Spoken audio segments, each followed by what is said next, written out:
Welcome back to That 1 Inch Barrier. I am Nick LaBarrier, joined once again by Josh Barry, Kieran Griffiths. Boys, how are we? Doing well, excited for this one. Yes. This one? Yep.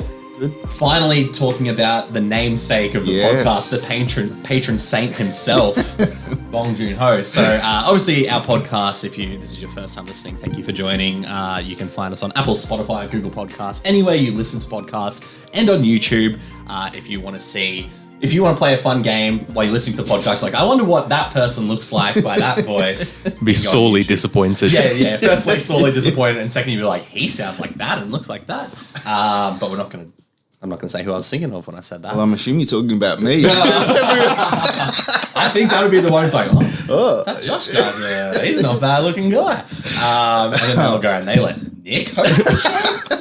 But we are a podcast that talks about the best and sometimes the underwatched films from all around the world, international cinema. And our hope is to get you to overcome the 1 inch barrier that is subtitles to enjoy a whole world and a whole plethora of stories and movies. And the reason we called it this podcast, as we said in the first episode, is because Bong Joon-ho, who is the director of the film we're talking about today, had a fantastic Oscar speech when he won Best Film. Did he win Best Director as well? I think he won Best Director. I think he won Best Director as well, because he spoke about Martin Scorsese. So he won Best Director. Yeah. And said you can open yourself up to a whole lot of film if you overcome the 1 inch barrier that is subtitles. So we thought it would make sense to finally 3 episodes in talk about a Bong Joon-ho movie. And we were just talking before we started recording about his films in general and what we had seen. So obviously he has Parasite, which dominated the Oscars, which is arguably his most critically acclaimed film. Then you look at things like Memories of Murder, and that was almost what I picked for today's episode. I know you said that. Yeah, mainly because I love that film. Yeah, it's a 5-star movie. I'm sure we'll get there. Get there because Kieran hasn't seen it yet. No, and I think given my penchant for those sort of murder mystery thriller detective sort of stories, totally, I'm sure I'll absolutely love it. So yeah, we'll definitely be visiting that at some stage. I think we'll definitely be doing it. Then he has worked in English language as well with Snowpiercer with Chris Evans, which I guess propelled him a bit more into the mainstream when that came out, or at least Hollywood mainstream.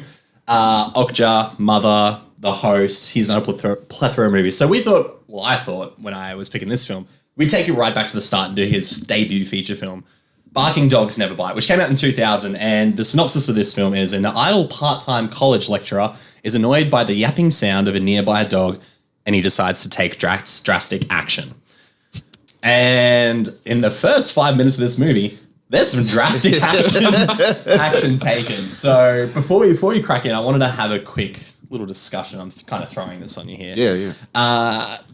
Bong Joon-ho, especially later in his career, very thematically talks a lot about classism, racism, especially within his own country of Korea. He's a South Korean director.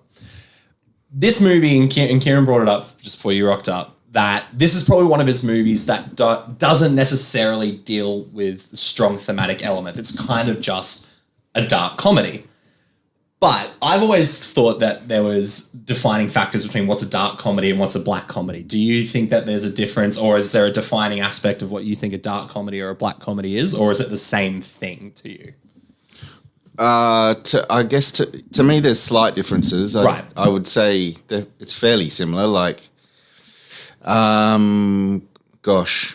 Yeah, because I had trouble thinking about this one. I was like, dark comedy is when you kind of like something like this. It's a silly, absurd premise, but has elements in the movie that are really fucked up, to be honest. And you kind of, why am I laughing at this thing that is really pushing the edge of like what we should be finding funny? Yeah. And then I saw a quote that they was talking about that black comedy deals directly with death. Like dark comedy deals with taboo subjects, and black comedy deals with death. Right, okay. So then I was trying to think, so what are movies about, what movies are black comedies that, like Death at a Funeral? I was just about to say that. I wouldn't call that. I think In Bruges, because you think about, I guess, the reason why that they're in Bruges, which kind of gets revealed at the end of the film. Okay. And the fact that Colin Farrell's character is suicidal throughout the whole thing, that they're hitmen. So I think that is more of a black comedy. Yeah. And then I think if you look at maybe some of Martin McDonagh's other films, just like The about to Banshees say, of Inisherin, that's and maybe even- more of a dark comedy, but Three Billboards could be a black comedy. But I use the terms interchangeably, but I'm also an idiot, so don't do what I do. And in saying that, don't take anything we say on this podcast seriously. No. But I'm the same. I've always used them interchangeably. Yeah. I've just gone, something's a dark comedy, black comedy, it's the same thing. And I don't think necessarily... I don't think there are people out there who are going to die on the hill. Well, there might be, actually. We live in the Twitter world. Yes. So that might die on the hill of what is a dark and black comedy. But when I was, preparing, watching this movie and going into it and preparing the notes for today, I was like, this is a dark comedy. This is a very, at times, very dark comedy that I think, just from an initial reaction point, obviously isn't as thematically deep, as we said, as Bong Joon-ho's other films, but is also a writer and a director trying to find his own version of dark comedy. How far can he push boundaries and still make it funny, but also make what I assume he thought was an interesting character piece, one that I thought was an okay character piece, that was just all surrounded, events accumulating from this opening scene of a man who is annoyed with a yapping dog. I think you look at that premise, it's almost like he had this idea. I can imagine him sitting in his apartment being annoyed by the sounds of a yapping dog. And I've been there. As I was watching it, that's I think why I found it quite funny, because I have been him almost, like, and I think, where is that little dog? And I think it's almost like he thought to himself, okay, what would I do if I didn't sort of let, my brain and logic hold me back? What are the lengths that I would go to The moral to shut this up? Stopping this dog. So I wouldn't be surprised if that's how it came about, sort of like this actual real life sort of situation he was in. And then he sort of went, okay, but how can I run with this and make it ridiculous? And it's, even though Parasite is obviously, I would call it a drama or a thriller, it's still a very funny film, Parasite. And so you can really see how the guy that made this would 20 years later go on to make a film like Parasite. Like the early, the framework is there. Yeah, it's definitely. So that's yes. Well, I mean, I guess to say to everyone, like, if you don't like watching sort of animals, animal abuse, basically. Yeah, basically. And I mean, it does come up at the start, no animals were harmed, but then I'm like, wow.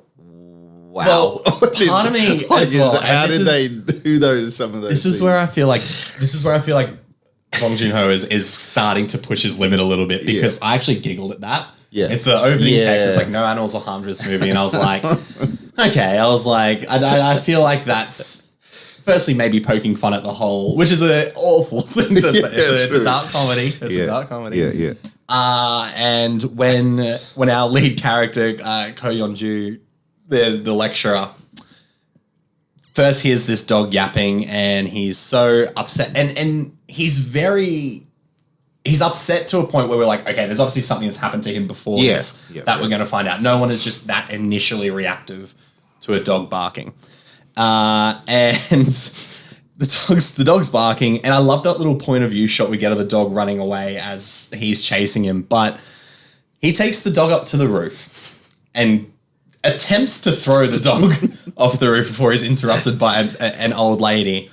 And that was a moral compass enough to be like, well, I don't want to go to prison for some old lady seeing me throw a dog off. So he goes down to the basement and he grabs the dog's lead and he tries to hang the dog. It's far out. And this is all in the first 5 minutes of the movie. Yeah. It's hard to watch. It is. Because the way that shot is structured, you're kind of sitting there and going like, all right, this that looks definitely like very a real. dog.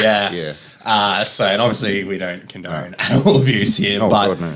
It's one of those things when you're watching it and you kind of go, if this movie is starting here, where are we going to go after this? And maybe that's just my 2023 movie brain being like, we have to escalate everything as the movie goes on, because the movie doesn't necessarily, there's only probably one more reveal in the film that's not even about the dog that I thought was darker than them trying to kill the dog. And I feel like the movie kind of even a little bit fizzled out at that point. Within the first 5 minutes, I was like, oh, we've played all our cards early on and nothing about this movie is going to shock me as much from now on, which I do think is a detriment. Yeah, I agree. I think it starts really strongly, but when you start with something so bold and shocking, you really have to try and either go back to sort of square one and then do a sort of slow build up, which I think, talking about last month's film, In Y Tu Mamá También, that goes really hard in the first 5 or 10 minutes, dials it straight back, but then you get that slow sort of build up. Whereas this kind of went from sort of 10 back to maybe like 5 or 6 and then just hovered around there for a while. Totally, yeah. So it's a weird kind of, balancing act in terms of, I guess, tone and narrative that it maybe doesn't quite get right. Yes, yeah. And I think, you do sort of wonder where is this going to go? Because we're going to get a whole film about him just trying to kill this one dog, but he can't bring himself to do it, or where's it going to go? But I think it does some nice things that plays with your expectations. I agree, and I think that's very, from what we've seen in Bong Joon-ho's later career as well, something he's good at. I mean, the best example I can give comparatively is Parasite, when you find out someone's living under the house the whole time. Arguably what happens in this film with what's happening under the apartment building is again, it subverts expectations and go, oh God. And that whole scene leading up to that reveal, I know I've skipped ahead a little bit, but that whole scene leading up to the reveal, the conversation between the security guards when he's cooking the stew, and then you find out what's in the stew, and you're like, holy, okay, I almost should have expected that. Like, if I was watching this in 2000 when it came out, sure, it's shocking. But now, having seen a couple of Bong Joon-ho films, I should have expected from that crazy man. But he ends up locking the dog in a cupboard under in the. Oh God! I don't know why it's so like. I feel half of this is a nervous laugh. Yeah, I know. But then people will clip it and be like, "He's laughing at animal abuse. Cancel the show." It is funny though how much more how much more shocking we find animal cruelty in film than violence against humans. Oh, absolutely. Like you can watch, John Wick and watch him, murder 100 people in a variety of, colourful ways, and you don't bat an eyelid. You go, this is great, I love this. And then you watch one dog, someone kick a dog, and you're like, that person needs to ban it. Just like this is unacceptable. It is really funny how we, how different our perspective is on that. Dogs are better than people. I mean, I'll go on record and say it. 100%. It would be I was also thinking whilst watching it of if you were a South Korean person watching it, because there's obviously like people do eat dog, and there's it doesn't help the stereotype, does it? It doesn't. It doesn't. No. But I did think that. I wonder what being from there, what it would be. Really interesting. Because and I was curious about how he captured South Korean culture, because after that moment we go straight onto a train, and I was trying to figure out what the envelopes these ladies were collecting on the train, and did you? No. Because I've kind of experienced that, and I can't remember what country I was in, but where basically sort of homeless people would be on the train, and they don't speak. Right. Well, so they don't speak to the other language. passengers. Yeah, so they just sometimes it's like a deaf person or mute, and so they'll hand a little note, and they'll kind of hand it as they walk down. Right. And then you kind of read it, and it's like, okay, I'm deaf, and can you spare some? Right. And then they kind of come back to get. They put the money in the envelope. Yeah. Right. Okay. That makes sense. Yep. And I think that was just a very interesting. I mean, speaking of like Bong Joon-ho's thematics, that's probably the most he goes into the thematics and the classism in South Korea. Obviously, he examines it a lot later down the line in his filmography. But we then go to the body corporate, basically, where Park is there, our female protagonist, and a little girl in a yellow raincoat comes in and starts printing missing dog signs. And there was another point where as soon as you see the missing dog sign come out, I was like, oh God. I was like, no, he's killed and abducted the dog of a little girl. And I felt goddamn awful. And she says, I laughed so much when the little girl says, like, if I don't find my dog, I'm going to starve myself to death. So you're like, all right, thanks, Bong. Thanks for putting me in this awkward position here. So. It's almost like a butterfly effect type thing. I thought that's where it was going to go. Like, true. He gets annoyed by the dog barking, so he kills the dog. Then this little girl like starves herself to death, and then something else. Like I thought that's where it was going to go. It was like seeing the effects of one guy getting annoyed by a barking dog. And just what effect that could have, a knock-on effect, which is not where it went, but that would have been fun. That would have been fun. That would have been actually. It's a good idea for a movie. Write that down real quick. And so it establishes Park, and she sees a robbery on the television, and she sees the people who stopped the robbery were getting praised by the news, and she has this affinity for stardom, I guess, but not to the point of like, oh, I've got to, become a celebrity. She just kind of wants to be on like local television. She's like, I'll be on the news or a game show or something. So she has her and her friend who, they're just talking on the phone to each other, even though they're like 2 rooms apart, smoking cigarettes. They have this dream together and to be on television. Then we cut back to our college lecturer who goes home to his pregnant wife and the walnut scene, which to me, I was like, you could interplace that with anything that you want to do for your wife or especially a pregnant wife. And, you do it because you love them. He's getting very emasculated by her. She is criticizing the fact that he can't crack walnuts open well, that he's not doing it correctly and he's going to somehow hurt her and the baby and whatnot. And he's sleeping on the floor and he's had a big day and whatever. But he's got to go out to this drinks with the other college professors that night and the dean of the college, who we hear a story about how he's a very excessive drinker, the college dean, and he likes to have he's got a bit of a party attitude about him. And he caused, the name was Min, and I can't remember. I think Min was in line to be like the second to the dean or like an associate professor or something, who couldn't handle his drink and got hit by a car. So now a space is opened up for someone to be the associate professor to the dean, which again is one of those things where initially you'd be like, oh my God, our friend died. And then no, not at all. I can take his job. Poe's like, okay, well, I have an opportunity to take the job. And also this will probably impress my wife who hates me. So it's again, one of those things where it's just like, we could have easily taken the route of mourning death, but he's like, this man also locked a dog in a cupboard. So it doesn't shock me that he's going to capitalize on someone's death to enhance and forward his own career. Another little funny line I found is that the like humanities grad students makes the 50th in line of best husbands. Yep. Doesn't matter what country you're in, what culture or what era, grad students are just always getting shit on. Always getting shit on.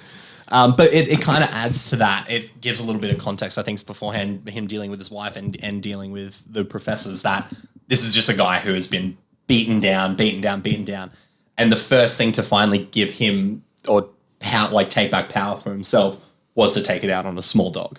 Yeah. And you kind of go, all right, we see what kind of man you are at this point. And it doesn't necessarily get better than that, because he realizes that the dog that he kidnapped, when he sees the girl's missing dog sign, doesn't bark because the dog had a throat operation. So he runs downstairs to the basement, opens the door and finds that... Does he find the dog dead at that point, or is it not there anymore? I'm trying to remember. We watched this movie a long time ago, I apologize. But no, that's right. The dog's not there because the maintenance man found the dog. Yes. And this is when we get the reveal that the maintenance man has been taken the dog and is chopping it up for his soup. And and Ko's standing there in the basement, and because I remember he doesn't find the dog, and he walks in and he's like hiding at that point. And then there's that prolonged conversation between the 2 security guards about, oh, I'll have some of your stew. And he's like, oh, actually, no, you don't want this stew for no like real reason technically whatsoever. And the reveal is that he's been chopping up dogs and making them into stew. So dogs have been going missing, not just because they're yapping. So then it becomes about, what dog was yapping initially? Where was that noise coming from? But then we cut back as well then to Park, who gets a prank call about being on This Is Your Life. Someone calls her at 2 a.m. in the morning, and she's like, hello, I'm a producer from This Is Your Life, and we're doing a story, and we need you to come to the studio right now. And she's so excited, and then it's her friend Crank calling her and stuff. So I feel like as well, the way I'm describing this plot, it goes so back and forth, that it's lacking a lot of structure. Yeah, it does. That was like, it's really, it's rough around the edges. It is, yeah. And there's just a little too many ideas thrown into the pot. Those parallel storylines are always difficult to do. Yeah. I think especially for a first-time director. Yeah. So you kind of have these 2 stories running in tandem that then then converge because the female protagonist, she, as you said, she wants to become famous by doing something. And so when she, sees the dogs going missing, she sees this as an opportunity to catch, the dog thief, dog murderer. That's right. I think she wants to do something good though, doesn't she? She wants to do something heroic. Heroic. After seeing the robbery, she's like, they're all treated like heroes. That's right. Yeah. So her and her friend are standing on the roof of the apartment building, and then on the roof of the opposite apartment building, they see the male protagonist. I'm not even going to attempt names because I'm going to offend. I think Ko's his name and then Park is her name. Ko and Park. Yeah. So Park sees Ko standing on the roof of the other apartment building. That's right. With the dog that is actually yapping. He's found that. He's kidnapped it. He's kidnapped the actual yappy little dog. And he just drops it straight off the edge of the building. Because she's watching it through the binoculars. Yeah. And her friend can't see it because she's not got the binoculars. So she thinks she's crazy, and she just thinks she's seen some guy throw a dog off a roof. He launches that dog. It's not just a drop, it's a woof. Throws a woof. I don't know. That's an awful way to describe. That's the woof. It's absolutely mental, and that shot is unreal. It is. It's a wide shot, like you're looking at from Park's point of view. Yeah. He absolutely launches that dog. But that's it. Yeah, she sees the opportunity then to be the hero. One bit I accidentally did skip over is that in the conversation that the security guards have in the basement, they talk about Boiler Kim, a ghost who haunts his body is within the walls of the basement, and his ghost haunts. People hear noises down there, which end up turning out some of the noises were a dog in a cupboard trying to get out. They thought it was Boiler Kim. Yeah. And then a homeless man's actually in there, which scares the shit out of Ko. So again, it's funny seeing sort of like the foundations of what Bong Joon played with in Parasite with Under the House. Yeah. Because I definitely, that whole bit was similar. Very similar. Yeah. And I think we'd all agree, pulled off a lot better in Parasite as well, because that reveal in Parasite is fantastic. Yeah. Yes. I think this film is very much a film of moments. There are a lot of good moments. There is. But I don't know if it all sort of comes together and works Great together. ideas, great concepts, yeah. Yeah, because there are definitely things that stand out to me, like that scene where, you watch his Ko throw the dog off the roof. Yeah. And then they chase each other through like multiple stories of the apartment building. Yeah. And it's like this really awesome chase sequence that ends with like she's just about to grab him. Yeah. And then someone opens the apartment door and knocks her out. That's right. And like that's a great little moment. Yeah. And when It's so well shot, that chase scene, and the score in that. I read it was like Whiplash sort of thing. It reminded me. It was a really heightened score. Yeah. And I think the moment where he finds the homeless guy living in the basement, there's lots of those little moments, but I just don't know if it all sort of works as a whole. It's interesting that as well, because you can then make the argument is like, do moments make up a good movie, or does it need to have a very good structure? Because then you can look at something, I don't know, even something like Pulp Fiction, right? There is a sequential story there told out of linear order. Yeah.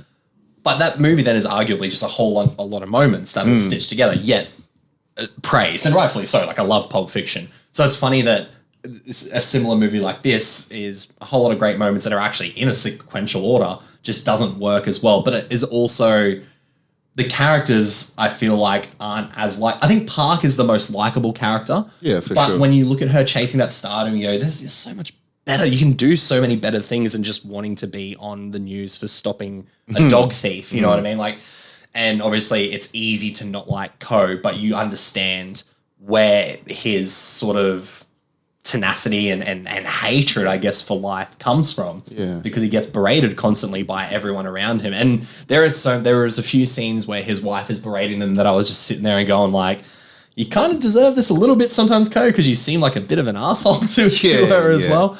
But then you find out as well that I think there was at one point you find out she cheated on him. Someone cheated on something. There was a conversation he has with Park later in the film that I believe. No, I'm making that up. There's a conversation. Just adding in subplots. I was like, there's a cheating plot somewhere. I was like, no, there's not. He says something about his wife that causes him to get incredibly drunk. I remember that moment anyway. But it's just, the moments don't make up a great film necessarily in this part. And maybe that rough around the edges thing you were saying is a first time filmmaker. Yeah, I think done so, heaps of for sure. Yeah, done heaps of short films before this, but this is your first feature film. You've got to work out your kinks and stuff like that. So, like I said, I think you can see the makings of the films that he would go on to do. Totally. Yeah. If you showed me this and then showed me Parasite, I would have no trouble believing that it was the same person with 20 years more of experience because that framework is there. But yeah, it is very much a first time director's outing, and not that that's a bad thing. Some directors get it right first go. Some take a few films. You look at someone like Denis Villeneuve. His first couple of films aren't great, and then he would go on to I do want to, like but I Polytechnique and Yeah. stuff. like August 32nd, 32nd, and Maelstrom. But then he goes on to do Incendies as like his fourth film, and it's incredible. Spectacular. And so had win after win since then. Yeah. So some directors do take a little bit longer to get the ball rolling, but there is the framework of a good director here. The cheating bit that I made up does come back around because it after he throws the dog off the roof, his wife then buys a dog. And they have the dog in the apartment that's just as yappy.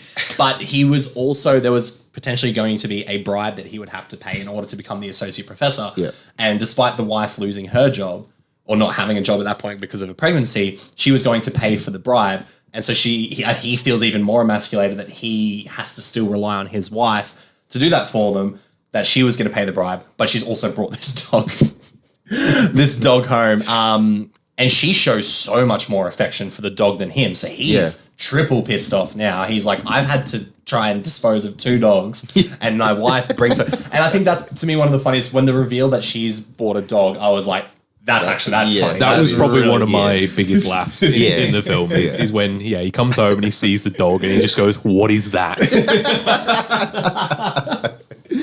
And he's just, he feels so emasculated by it, and he loses the dog. He takes her from a walk, and she's pretty much just like, you need to look after this dog with your life. Like, she pretty much just openly like, I care about this dog more than you. And he loses the dog in the park. And I think at this point he meets, he sees the homeless man.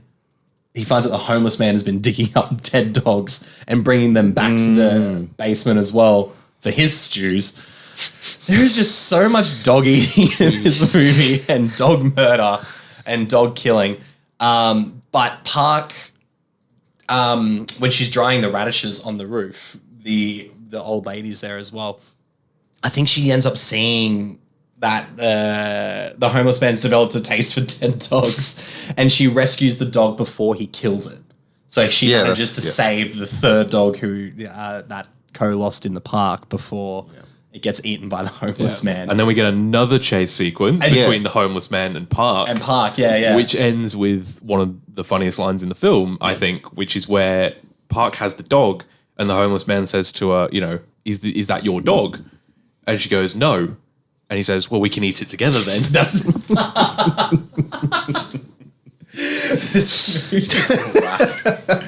this is a dark comedy. It kept me guessing. If nothing else, I did not expect anything that sort of happened in this movie. Like it curveball after curveball. And it's even funnier knowing that when after Co loses the dog, he's then forced to put up missing dog signs by his wife as well. So the parallels are there, and I think that's where a lot of the humor in that last act really catches on, because it is, everything that he has caused, all the trouble he has caused now has come back full circle to bite him in the bum a little bit there. And then Park saves the dog, but she's upset because she's finally caught a dog thief, not the dog thief, but a dog thief, and she doesn't get mentioned on the news.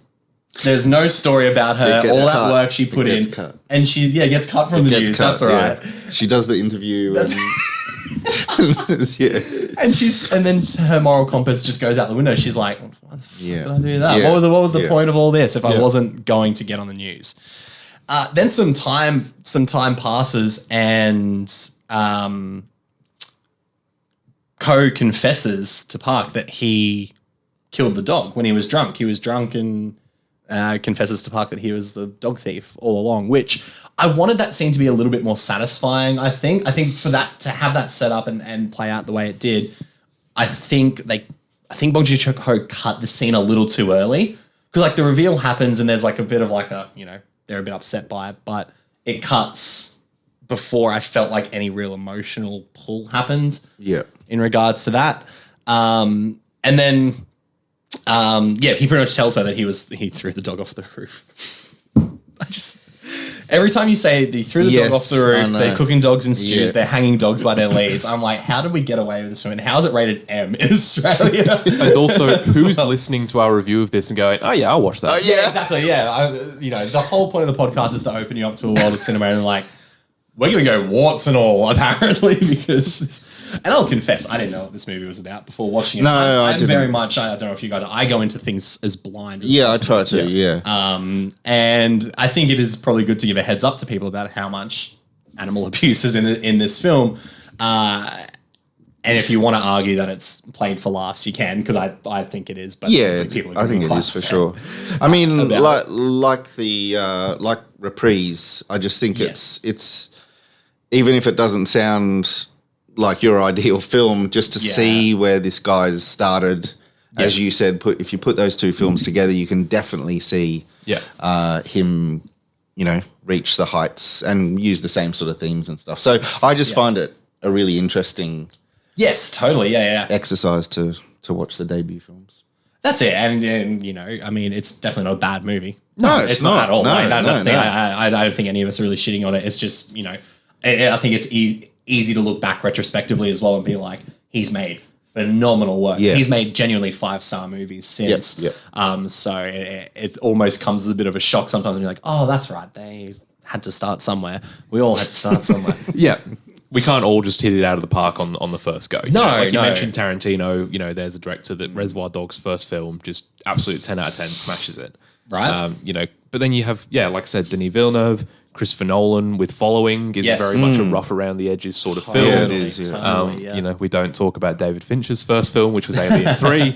So, directors don't always get it right on the first go. But I think, as we've said multiple times, it is really nice that you can see the director that he would go on to be. Totally, absolutely. And the absurdity in the black comedy is I'm so thankful that he's kept as a recurring theme throughout his filmography as well. There is always, I think, I haven't seen The Host, but I've heard that is actually quite funny for the monster movie. It is like it's played mostly for laughs as well. Obviously, Parasite is one of those movies that, despite being very heavily about classism and to the point where it's not hitting you over the head, but it's such a prevalent thing that it's hard to ignore, is still funny. Like, and there's still some absurd moments. Really absurd.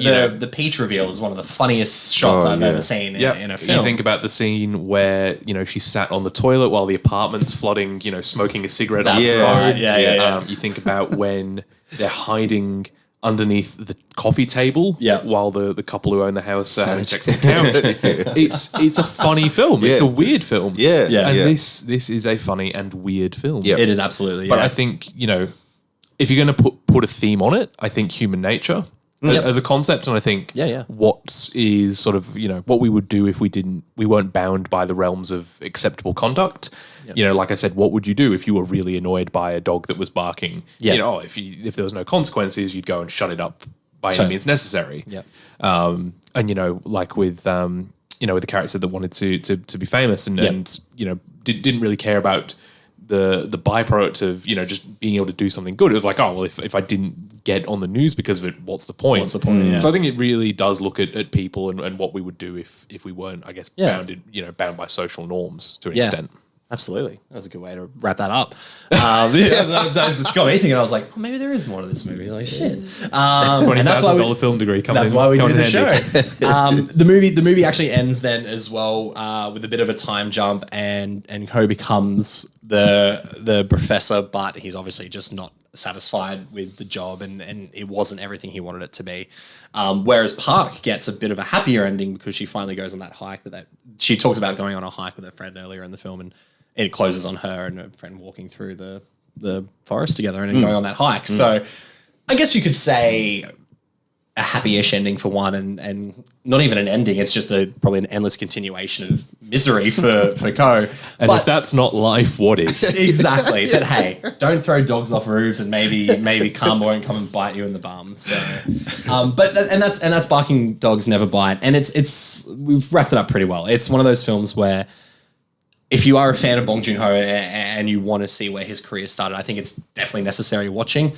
From a star rating point of view, I gave it 3. I thought, and for me, I guess the 3 stars kind of means it's not a bad movie at all, and it's hard not to do a star rating comparatively to like his other films, right? But it's one of those movies where I sat there, I probably won't watch this again, but the great moments are great. It just doesn't like cohesively work as a narrative. The structure is not there for me. So I gave it 3 stars.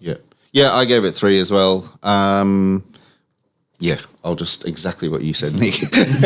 I went with 3.5, but I am a notorious overrater. If you look at my letterboxd, it is very skewed towards the higher scores because I'm quite generous. But I agree with a lot of the things that you said. I think I think the thing that I liked most about it is because of how much of Bong Joon-ho's personality you can see in the film. Totally. And I really liked that. But yeah, is it something that I would watch again? Maybe, but not in a hurry. Give it a bit of time. I feel like a Bong Joon-ho retrospective would be fun, and you probably would watch that. Yeah. If you had to do like a 3-film Bong Joon-ho retrospective, what would you put in there? Yeah, in granted, we haven't seen all his movies. Yeah, I mean, this is, I guess, based a bit on speculation because I've not seen a lot of his films. Yep. But from what I know and what I have seen, I would go Parasite, obviously. Yep. Memories of Murder. Yep. And then the third one's a tough one, but I think I would go Snowpiercer because that was the English language film that really sort of put him on the radar of Western audiences. Yeah, nice. Yeah. What about you, Joshy? I was definitely close to Snowpiercer. Yeah. I just think, because it's the English. It's also a great movie. It's an awesome film. Snowpiercer is awesome. It's so well done. And obviously, same sort of themes, deals with classism. Yeah, totally, Front and back of the train, like it's always there. So action-packed as well. yeah. There's some amazing action scenes in that film. It's it's obviously a big part of his personality and something that he really, sees as important is those themes of class. Yeah. And I think that again comes back to probably him being a South Korean director as well. I'm not going to proclaim to be an expert on South Korean culture and politics and things like that. But what you've got to remember is, and what a lot of people don't realize is that South Korea up until more recently than you think was still a very sort of country ruled by an iron fist and didn't have creative expression freedom and things like that. It wasn't the modern country that it is now. And still does hold a lot of those same things from that time period. So you've got a country that's very much coming out of this, not dictatorship or anything like that, but, not a democratic country. So class structure is still very much a big thing. And that's probably something that he would have seen growing up. And I imagine that's why it plays into his films so much. Totally. Yeah. Any more thoughts on Barking Dogs Never Bite before we wrap up another episode? No, I think I'm good. The only little bit of trivia I found was that was actually that apartment was Bong Joon-ho's apartment. Oh, like he... Yeah. That's cool. Yeah, I like that. Yeah, I like that. Yeah. Stick with what you know. Yeah, I like that's that. right. Yeah, that's it. Yeah. So, probably wrote it in that apartment too. Probably, I'll go off on him, yeah. One thing I did want to talk about was we've done a Norwegian film. Yep. We've done a Mexican film. Yep. And now, while those two languages, I mean, I don't speak Norwegian or Spanish. Yes. Very bad Spanish. But they're languages that make sense to our ears as English speakers because they use the same alphabet and there's, I guess, words that are relative. Yes, totally. There are words that sound like the word in English. Yep. This is the first film that we've watched with a language that is completely different. Yep.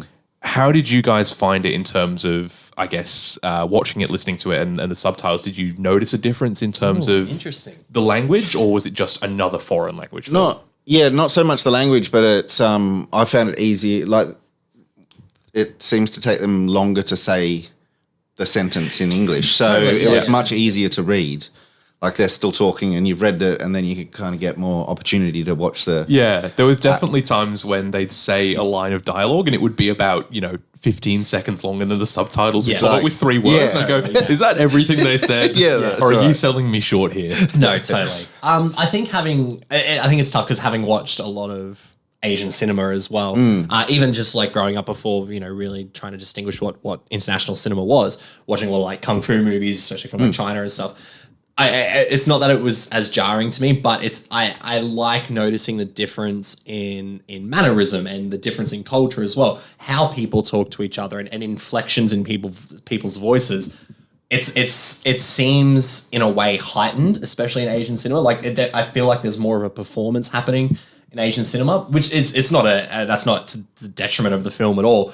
Coming off films like Reprise and Tu M'as Bien, which are very grounded, like personal stories, this is a heightened black comedy where everyone's playing for a laugh to an extent.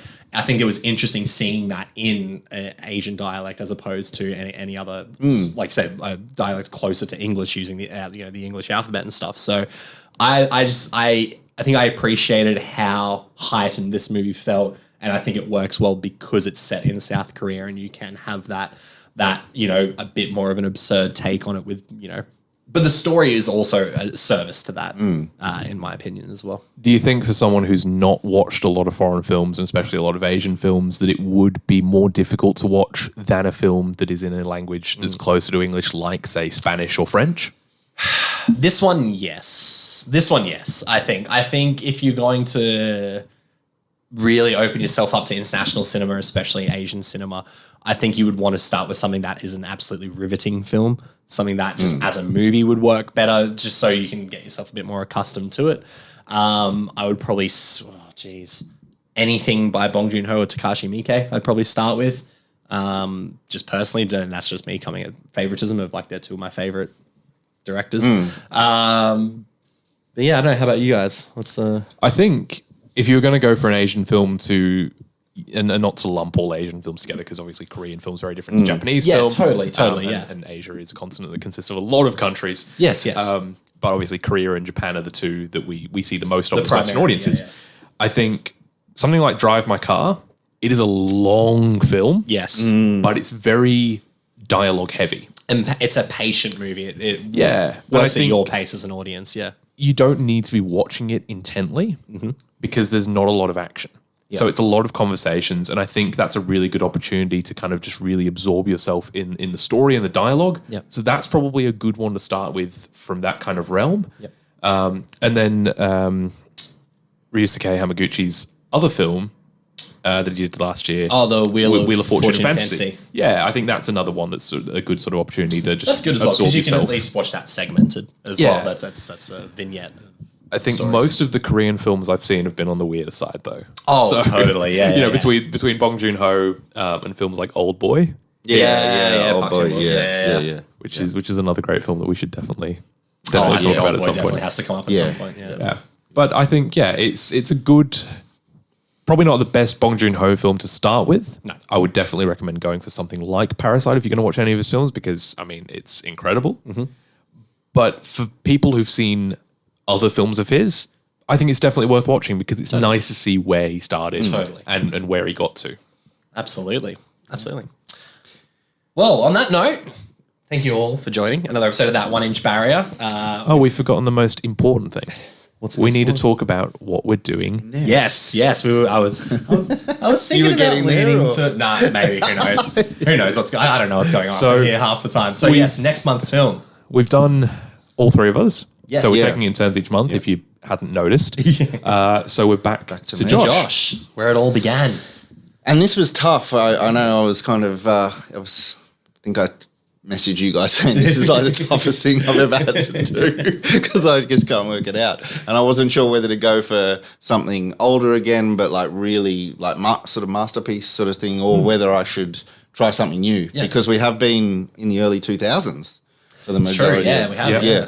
So I've gone something really new. Yes. And we've just had the Oscars. So The Quiet Girl, which was nominated. And I also thought it's kind of cool because, we've been to Norway, Mexico, Asia, and now we're heading over to Ireland. You don't see many films in Irish. No. I mean, I imagine there's probably some people listening that don't even realise Irish is a language. Is the language Gaelic? Is that the... So I don't think it is. I think Gaelic is actually Scottish.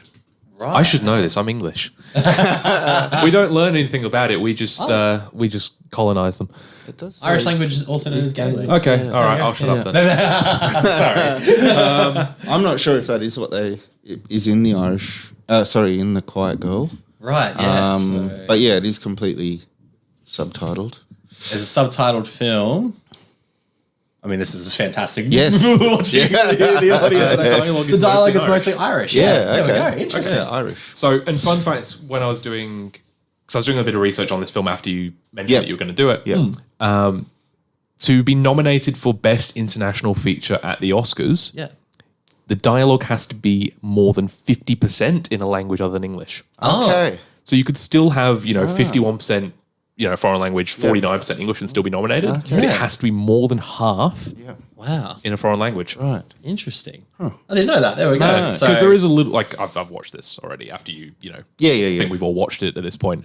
There is a bit of it that's in English as well. So it's not completely. But we won't say Okay, we won't yeah, say that's anymore. cool. won't say any more. And yeah, like Josh said, nominated at the 2023 Oscars for Best International Feature as well. So I've heard great things about this. I actually haven't watched it yet. So I've heard great things about it and we're excited to do that on the next episode. So be on the watch out for that next month for our May episode. I was like, what part of the year are we in now? We're definitely not recording this the day before it gets released. No. We're very much prepared. We're very much more prepared than that. And if you like more prepared podcasts, then subscribe to Apple Podcasts, Spotify, Google. Obviously, you can watch us on the YouTube. We thank you for all the support you've shown us.